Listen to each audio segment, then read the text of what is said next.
Olá, candidato do Enem, tudo bem? Esta aula é especialmente para aquele candidato que até hoje não conseguiu trabalhar o repertório sociocultural na redação do Enem.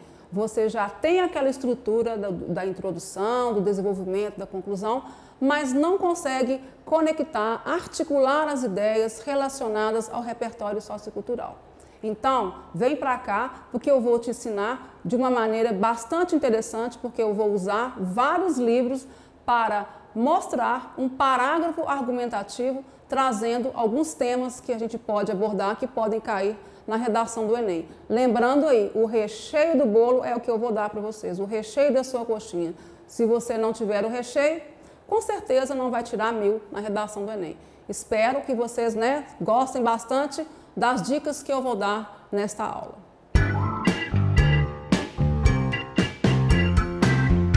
Então, pessoal, vamos começar então a aula relacionada ao repertório sociocultural. Como vocês já sabem, eu não estou aqui para poder ficar explicando toda a estrutura da redação, eu estou aqui para colocar o recheio da redação. Se você está lá, trabalhando com a redação do Enem, se não tem informação, como é que você vai escrever? Não tem jeito, não é mesmo? Então, o que eu quero trabalhar é a introdução, mostrando como que a gente pode fazer uma contextualização bacana, de que forma eu posso pegar a contextualização e elaborar a minha tese, quando eu falo tese, é o problema, o ponto de vista, e também o desenvolvimento. Então, aqui são os recheios, os recheios da redação do Enem. É isso aí que a gente vai trabalhar.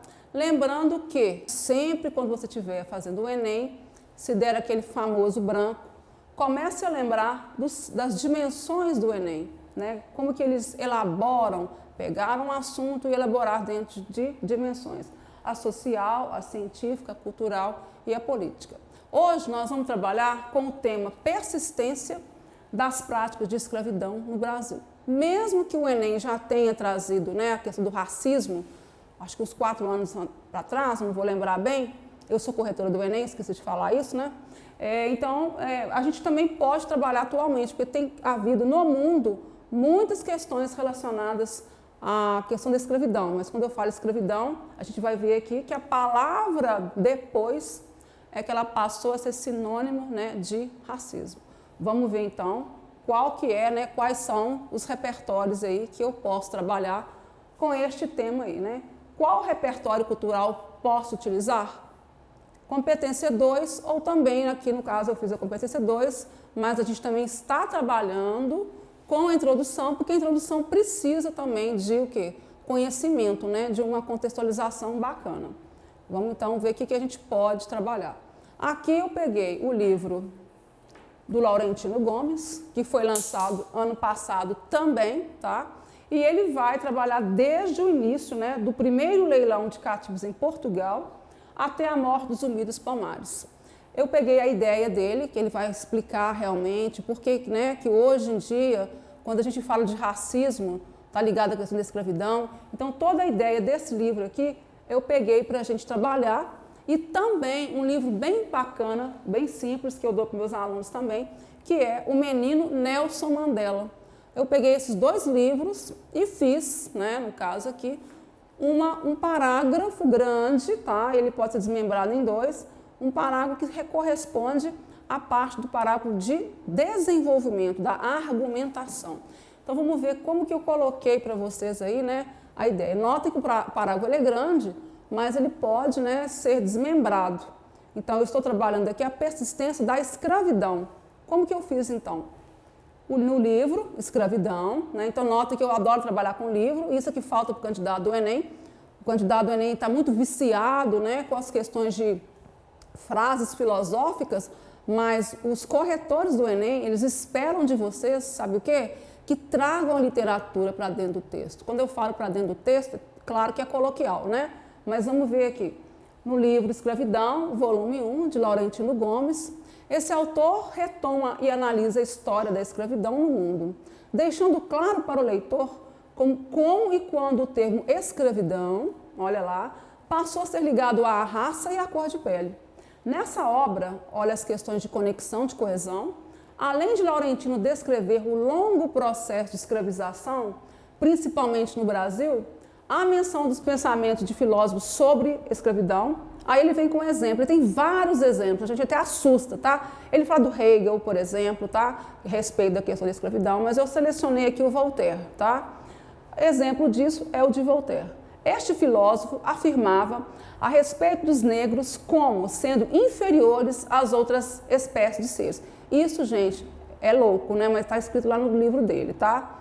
Apesar de esse escritor francês, olha a retomada, a coesão, né? Ser reconhecido internacionalmente pelos feitos, não se pode aceitar tal citação. Então a gente não pode desmerecer, né? Porque ele foi uma grande personalidade dentro da filosofia, mas aqui é inadmissível, né? A ideologia racista faz com que exista um abismo social entre brancos e negros e por causa disso o mundo vive em constante preconceito racial. Sob essa mesma perspectiva, outro elo de coesão, no livro agora a gente vem com outro, né? Aqui ó, O Menino Nelson Mandela, de Viviana Maza. O leitor toma também conhecimento de que esse líder, né, o Mandela, apesar de negro, olha que coisa interessante, não sei se vocês sabem disso, né? Não lutava contra os brancos, e sim contra o sistema que levou as pessoas a se odiarem por causa da cor da pele. Fechando, né? Esse parágrafo aqui está bem, quando a gente trabalha com método dedutivo, eu estou falando de frase que ela é universal, eu amplio a ideia e fecho. Assim, o mundo deveria adotar a máxima de Mandela. Aqui eu estou entrando com citação, né? Ninguém nasce odiando outra pessoa pela cor de sua pele, ou por sua origem, ou por sua religião. Aí entra, né, a voz do candidato, promovendo, portanto, a dizimação da escravidão ligada à cor de pele que persiste na contemporaneidade. Então, é este parágrafo, que é um modelo, claro, evidente que ele ficou meio grande, mas vocês podem trabalhar, né, em cada um dos parágrafos a ideia, primeiro, né, a ideia do Laurentino, depois desse livro aqui. Show de bola! Fazer uma redação dessa é com certeza 1000 na nota. Próximo vídeo que eu vou colocar na mídia, ele vai se tratar do Foucault, com o livro dele Vigiar e Punir, em contraposição ao George Orwell, 1984. Aguardem e confiram, né? Espero que tenham gostado. Um forte abraço para todos, fiquem com Deus.